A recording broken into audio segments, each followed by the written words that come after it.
grip, you want to grab on by the horns, and I want you to look through the handle. So your handle should almost be like a viewfinder, and you want to keep it up there. Drive your elbows in toward one another, and then from there, we're going to alternate driving our knees up to hip height.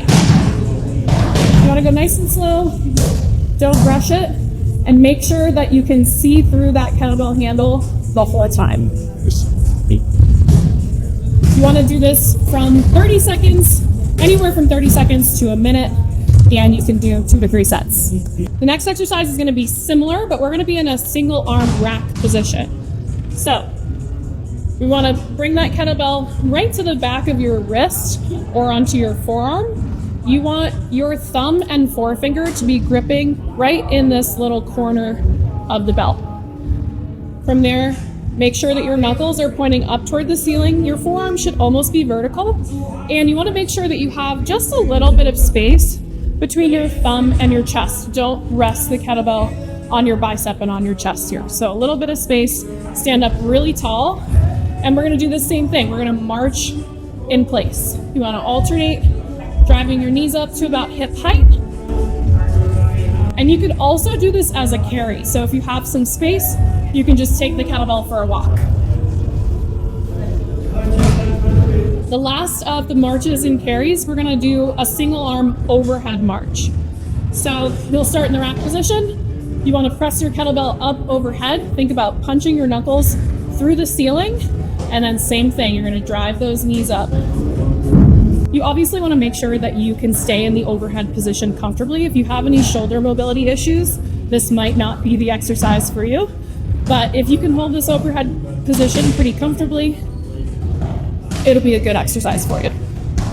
For this next exercise, we're going to be working our obliques. So you want to hold onto your kettlebell on one side, and you want it right next to your thigh. Start by standing up tall. Bring your non-working hand behind your head, and then you want to reach the kettlebell down toward the floor, almost like you're trying to slide it down the side of your leg. Get as far as you can, get a big stretch on this side, and then you're going to kind of crunch yourself back up, squeezing your obliques on this side.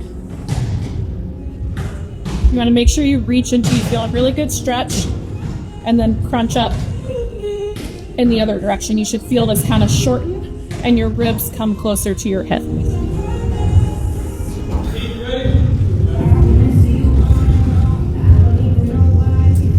You can do this exercise 2 or 3 sets of 10 on each side to start. The last 2 exercises are not specific to the kettlebell, but are easily done with a single kettlebell at home. We're going to use the kettlebell as an anchor for some reverse crunches. So you want to put the kettlebell up over your head to where you can reach it. And it's just going to act as a little counterweight for when you lift your hips up off the ground. So I'm going to start with my knees slightly bent. You want to make sure that your low back is flat to start. And then we're just going to curl up, bringing your knees towards your elbows. And then I want you to roll down 1 vertebra at a time, nice and slow. Knees come up. You want to think about rounding through your spine as much as you can there. And then lowering down super duper slow.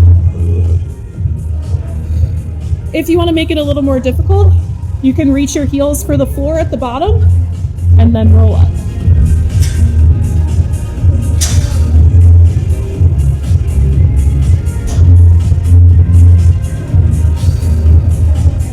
The last one is going to be a good old-fashioned Russian twist. I want to get some rotation in here because it's important to me to hit all of our core movements. So I like to hold on by the horns.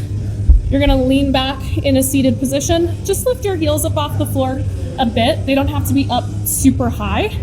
And you want to lean back as far as you need to feel your abs kind of turn on. And then from there, you're going to reach the kettlebell over to one side, trying to rotate through your upper body, keeping your hips where they are. Okay, so you're going to rotate through your T-spine, and then we'll reach to the other side. When you're using a weight like this, you do not need to go super fast. I would actually prefer you go slow.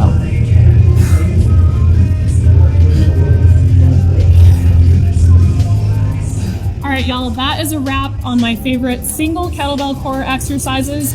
You can do this